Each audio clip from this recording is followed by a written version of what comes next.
pass, friend. All is well in the island fortress. Convoy to Russia fights through. Yes, that's the headline of this story, and what a story. A great story of aid to the Soviet. That aid may not yet be what's meant by the second front. Rather, it's part of the first front, the main front at the moment, the Russian front. It was a very big convoy, escorted by many warships, and of course every man aboard every ship knew pretty well what lay ahead. Attack by U-boat, by bomber and torpedo bomber. Here comes one of those attacks on just one of the 4 days. There's somebody counting the torpedo bombers, which came in so low you could literally see into their cockpits from the bridge.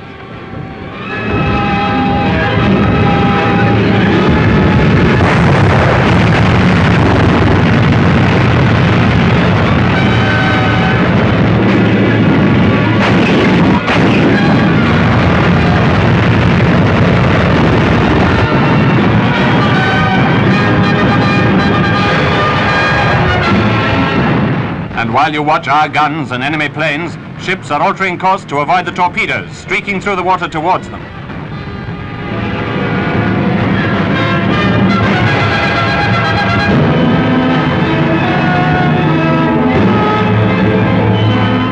The great majority of the ships arrived at their destination in spite of all the torpedoes, the mines and the bombs, although losses were, of course, suffered.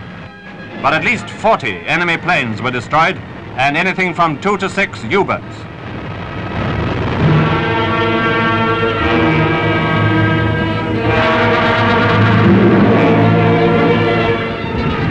About 80 of our survivors, some of them American, are here seen transferring from a minesweeper to the convoy flagship HMS Scylla. A transfer carried through without stopping, an example of fine seamanship, if you like.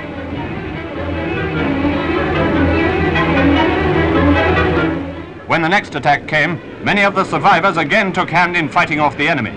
Even wounded men, they say, left the sick bay and went to action stations. We had hurricanes on this job. Fleet Air Arm pilots flew right through our own flak to get at the Hun.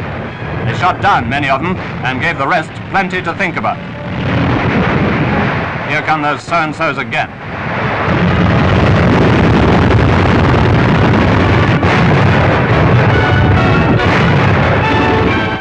The battle lasted with short intervals for a full 4 days, the Germans making every use of their land bases in Norway. The ferocity of their sustained attacks proved the value they place on this aid of ours to Russia. Later, when the convoy was in quiet waters, Scylla was ordered to go ahead with the survivors, and Admiral Burnett transferred to a destroyer in which he commanded the escorting forces on the way home.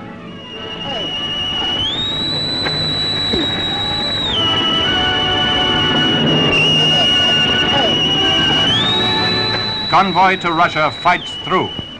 Thanks to the Merchant Navy and the Royal Navy, thanks to officers and ratings, thanks to men like Captain McIntyre of the Scylla, thanks to the Admiral himself.